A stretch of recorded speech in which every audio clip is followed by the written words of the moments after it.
All right, in a moment, it seems that Michigan was pressured to extend Dusty May's contract because of Indiana's interest. We'll get to that in a second.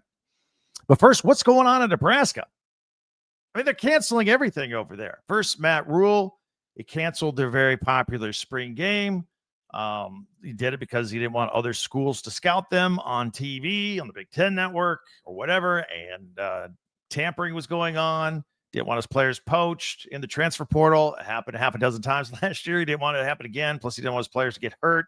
Lost a couple players last year due to season-ending injuries. Now, athletic director Troy Dannen dropped a home and home with the SEC's Tennessee Vols. He canceled the series. More canceling going on. They were supposed to do a home and home in 2026 and 2027. The 2026 game was supposed to be played in Lincoln. The 2027 game was supposed to be played in Knoxville. Instead, the Huskers will fill the home spots, home games against Bowling Green in 2026 and Miami of Ohio in 2027, along with a date against Northern Iowa in 2027. Why is all this going on?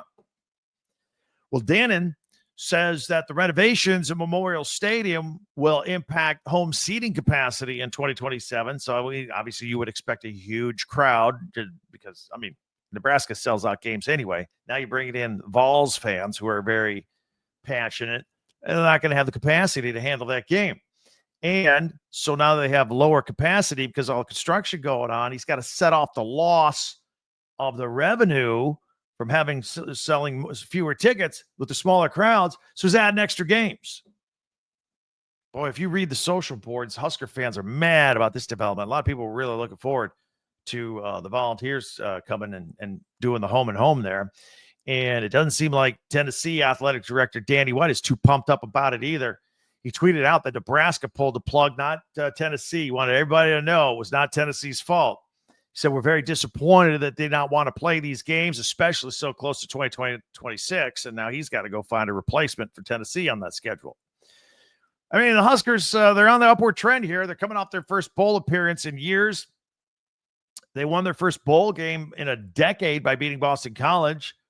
The Tennessee Vols, of course, made it as one of the 12 teams into the college football playoffs. Of course, they were destroyed by Ohio State. By the way, I was looking at the 2025 Huskers schedule, the 2025 schedule, the one coming up here. That was pretty interesting. You got the first 5 games at home and at Cincinnati. They got back-to-backs with Michigan and Michigan State to start Big Ten play. By the way, over the weekend, I read a piece about an interview with former Michigan running back Donovan Edwards, and he was asked about his favorite football venue other than the Big House, and he said it was Nebraska's Memorial Stadium. Hands down, he said, especially at night. Place is crazy. Speaking of under the lights, going into the weekend, I was surprised, as were many, to learn that the Big Ten football media days in July, they're going to be in Las Vegas. By the way, do you know how hot it is in Las Vegas in July? It's going to be at the Mandalay Bay Resort and Casino. It's scheduled for July 22nd and 24th. Usually it's at Lucas Oil in Indianapolis every year. I find this a curious move.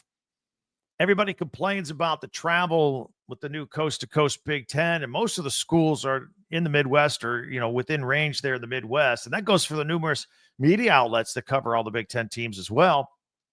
So I was a little curious about this move. And, the league really has no interest in Las Vegas, but it's doing more and more things in Las Vegas.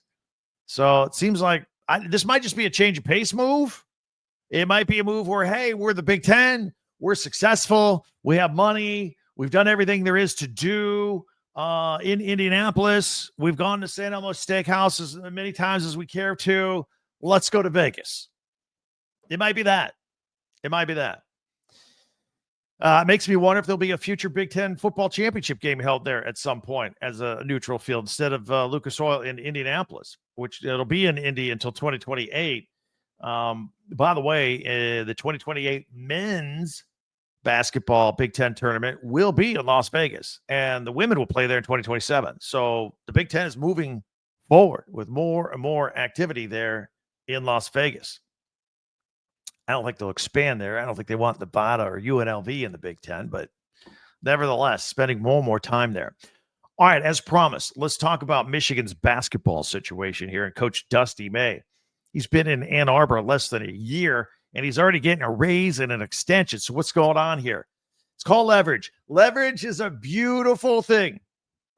Athletic Director Ward Manuel knew when he hired May, they hired a great basketball coach.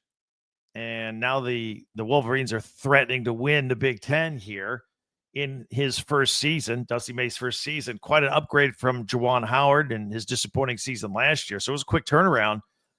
But Manuel can read the tea leaves. He can check out social media. He can watch Locked On Big Ten podcasts. The word is out. Indiana was going to make a run at him. Indiana wanted him. And of course, Mike Woodson stepping down at the end of this year. And they didn't want to lose May to Indiana. May is an Indiana grad. He was a manager for Bobby Knight back in the day, as was current Indiana athletic director Scott Dolson. So they got that in common. It wasn't in the same era, the same time, but got the same job. You got a common background like that. Something to talk about. When Michigan beat Indiana on February 8th, May had to answer a lot of questions about his coaching future and whether he might be at Indiana someday, because it was starting to get at fever pitch.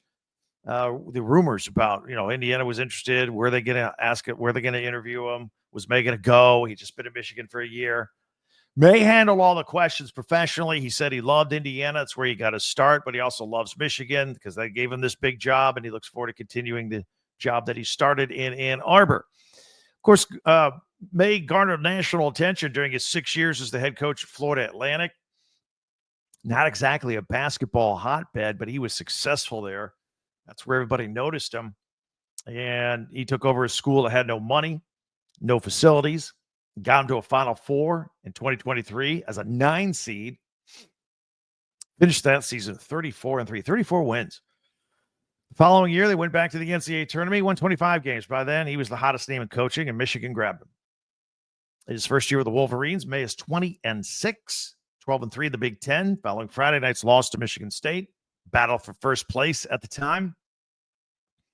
So, done a great job there, and they want to keep him. And Ward Manuel was not having any of it, all the rumors out there, and he locked up with an extension in a race for the long term. Wolverines, by the way, are in action tonight. Monday night, it's the lone game on the Big Ten schedule, taking on Nebraska at Nebraska.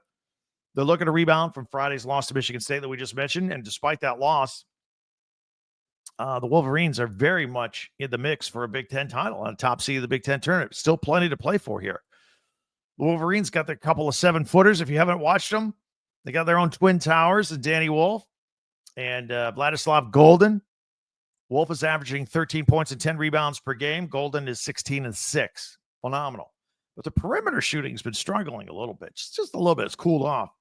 And teams have been sagging back to defend the big guys into paint. Still, the Wolverines had a 6-game winning streak before they lost to the Spartans last Friday. Meanwhile, the Huskers on the other side, sitting on a 17-10 record, 7-9 in the Big Ten, and hoping to pad their NCAA tournament resume with a quad 1 win. That's the only game tonight in the Big Ten, men or women. So look forward to that. Michigan at Nebraska. Coming up, I got our top 10 observations from the weekend. We'll talk about that as we do a feature at the end of the podcast each and every day. I'll share that with you in just a second right here on Locked On Big Ten. I'll tell you about FanDuel. When games tip off, NBA action's just getting started. Even if you miss tip-off, you can jump in later, live game betting. Do it with FanDuel. FanDuel, America's #1 sports book.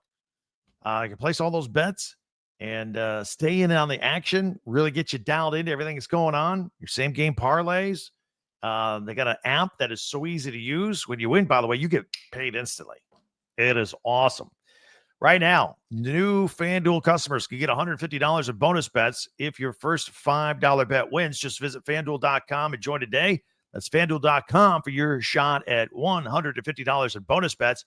Make every moment more with FanDuel, the official sports betting partner of the NBA.